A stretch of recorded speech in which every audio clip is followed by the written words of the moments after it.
Nicky Hawkins here, West Ham Fan TV, back once again with an opposition preview. Obviously, this Saturday we go again up against the champions, Man City, who are going to be going for is it the fifth in a row, Steve? Yeah, Fifth in a row this year? weird. But yeah, it'd be 5 in a row we do it this year.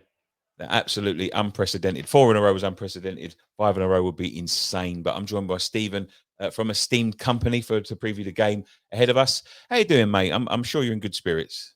Yeah, I'm good, mate. It's actually blue skies where I am today, just outside of Manchester, and the season's been fun so far. Like it's a couple of setbacks with Alvarez going and Oscar Bob getting injured, but there's a real nice sort of energy around City at the moment. I had a feeling they feel a little bit like everyone would be a little bit hungover after last season, after the Euros, but it's so far probably not what you want to hear. Like there's a real vibrancy to City, and I'm enjoying having the Premier League back. Actually, I thought I'd be too tired for it. You know, you do this thing, the fan channel thing, where like you're Yeah, knackered. yeah. But I've actually enjoyed football coming back this season. So yeah, I'm good, mate. Yourself? I remember you saying that the fan channel. I remember coming back from City in the last season, driving back in the car on the way and thinking, "Oh, thank God that's over." But, I've got a couple of months now where I can just sit there and do nothing. But it comes around so quickly, and before you know it, we're pretty much halfway through now, aren't we? Oh, basically, yeah. It's like it never Yeah, ends, mate. There's constant competitions and battles, and the discourse will never end. But we sort of do it because we love it, don't we? We can't help it, you know. yeah, absolutely. Let's get to the game of the weekend. I was going to talk about the Carabao Cup yesterday. You guys wasn't playing, so we're through. What did you make of the whole? I've tweeted a few things out. I put a video out on this morning about the whole seeding of the top six. I'll be honest. I didn't even know it was a thing until I saw a tweet about it I last don't think night from. anyone did. No, I didn't. I had no idea until I saw a fellow called Ped from the Toffee TV tweet about it. Probably, And yeah, look, I'm not. Look, I'm 38, so I know where City have come from. You know, I was crying when we were down. You know, and when we were 2-0 down against Gillingham, I was there. I remember it so vividly. You know, so I know where we come from, and that could easily be City. Is the point I'm making. And I'm not a fan of anyone ever in any sport ever. I just don't like seeded draws, full stop in any competition. And we're seeing it as well as City fans in the Champions League this year to an extent, you know, and I don't like it. I feel it's I, I I understand the logistics behind it. They're talking about the competitions and there being too much football, but I would argue the second that begins, that's when you've jumped the shark. You know, there's yeah, too much football. You know, there's too many games where, and it's only going to start affecting, as always it would do, the teams at the bottom of the pyramid or the lower league teams. Where and I saw yeah, some people saying, "Oh, it means they get to play a big team." I was like, "No, it means they get to go out straight away." You know, and it yeah, means yeah. ultimately you can talk about it's just really convenient that even though they're sort of doing it to help to fix the schedule allegedly for these teams, it also means that the big teams are probably going to play each other in the latter rounds of the competition, which I'm sure the Carabao, Cup, Carabao's sponsors are gutted about, So it feels too convenient for me that, like, oh, City and Arsenal, Liverpool, United, and everyone, they avoid each other and they'll probably get each other in the semi-finals now.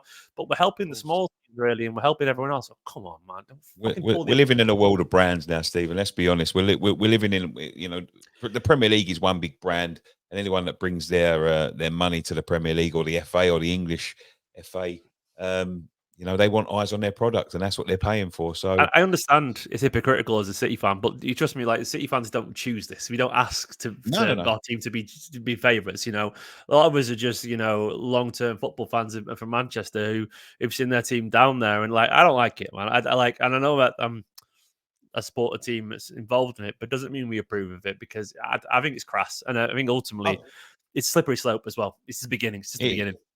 absolutely. I think that's why we get on so well. I mean, I was there, obviously, the last game of the last season, watched you lift the Premier League trophy. It's good atmosphere inside the stadium, a lot of Yeah, respect between the fans. But I think, do you think that's why we get on so well? Is because we know we both come from a similar ilk. We're both working class club.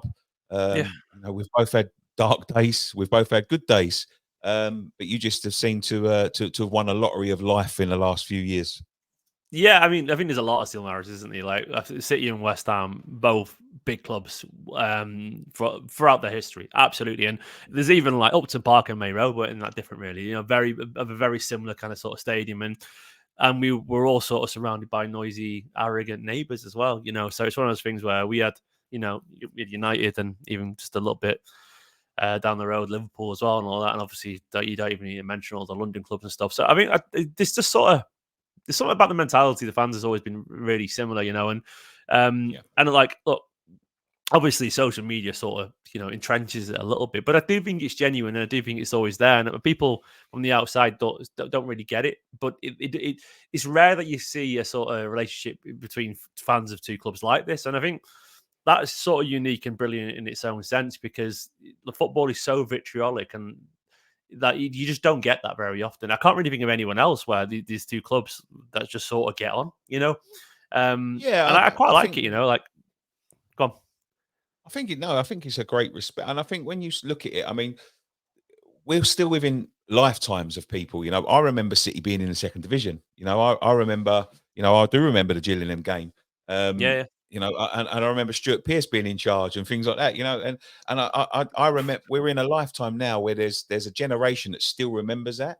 Yeah. Whereas when you go to United, even Chelsea to a certain extent, because they wasn't born until 2003. I don't think their club was come into existence. If you listen to some of their fans, they're very entitled. They've always been at the top. They've always been winning things. So they don't, a lot of the opposition of what I was talking about, the Carabao Cup today, came from United fans. United fans, Chelsea fans. You're just crying because you're not in it this year. Blah, blah. Fuck off, That's innit? I elitist. mean, It's I love the Carabao Cup. Genuinely, I unironically love it. And I'm like, you'd think City would have bigger fish to fry and all that, but some of the best days of my life genuinely are going there with my dad just going watching to City win it. Wembley. Yeah, I love it, Yeah, man. I absolutely loved it, and like, I like the competition. I think it's different to the others, and I like the fact that there's finals in February and March as well. I just like the feel of it, and it's just nice. And you see the young players get involved sometimes in the early stages, and it's just I think it's a pretty wholesome cup. And I just don't yeah, get why I don't get this sort of rush to sort of denigrate it. And as you said, there's a lot of entitlement. And to be honest, sadly, I do see a little bit of it from the younger fans every now and then. Who were probably like 4 years old when Aguero put the ball in the back of the net. Were probably not even born, some of them.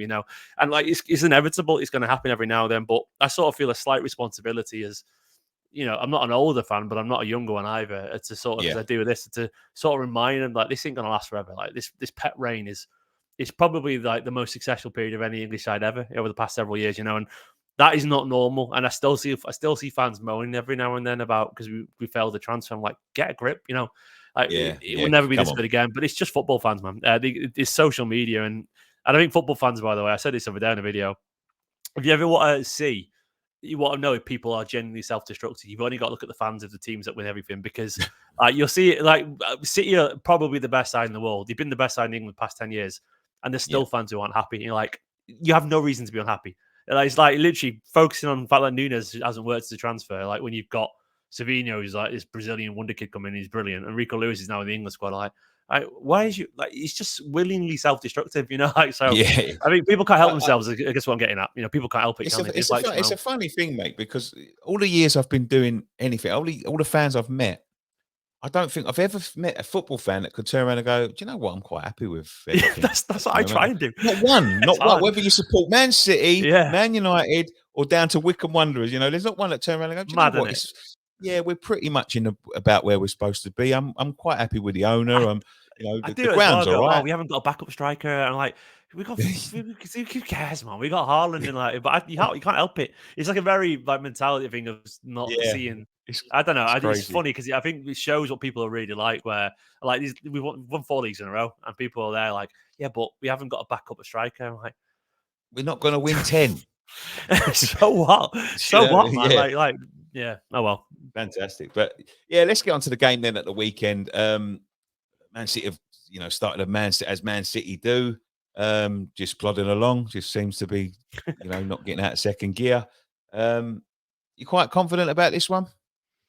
Yeah, look, obviously we've chatted on my channel as well about West Ham as well, and I know your scores. I've not watched the performances, but obviously based off what you were telling me about, they've been a little bit up and down in early days still. City usually start pretty slowly, and we've actually started pretty well. I think there's been a couple of subtle tweaks to the team. Some of it enforced because some players aren't back yet, but I think it's Yeah. brought a sort of vibrancy to the side that maybe we didn't have last year, because Rico Lewis has started at right back. He's very different to Kyle Walker, and we've got Mm. Savinho on the right. This new lad we've got, Brazilian winger.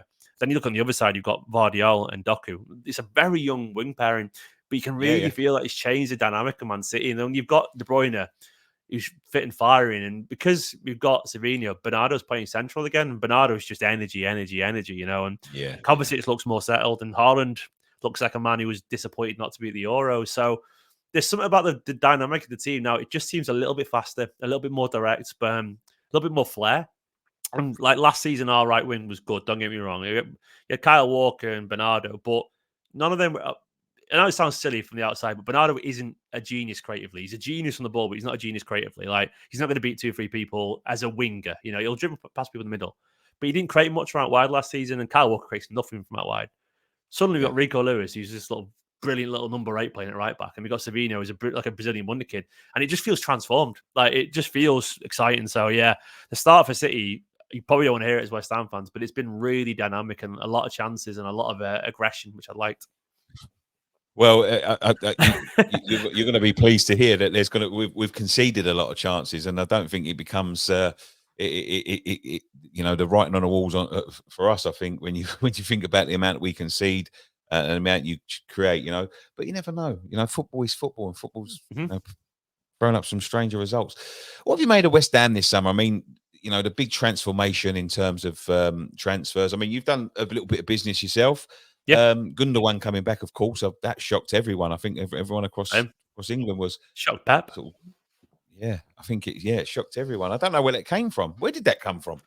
Barca just being absolute idiots. Yeah, They apparently have not treated him that well in general, and they just don't. I think, yeah, if you're a financial obstruction, they'll just sort of badmouth you a little bit. I remember a few years just get back you when it out the came door. out that Barca were using social media accounts to sort of slag off players every now and then, and they've got history for being very toxic to set narratives. Yeah, And I think Gundo was like, he went from this place where they treat players wonderfully at City. They just do. It's like they're such a professional organization. Even Claudio Bravo came out and said that recently that he was a Barcelona legend, Claudio Bravo, but he said they're a small club on the inside where City, even though he had yeah, a bad time, treat everyone wonderfully.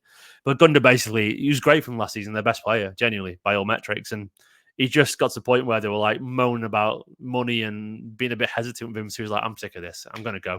Let me leave on a free transfer." And he rang Pep and like, "I want to come back." And Pep was like, "Yeah, course we'll take Gundogan, because he's of a course, genius. yeah, And I'll be honest, sort of a slight get out of free jail card there because we needed a midfielder.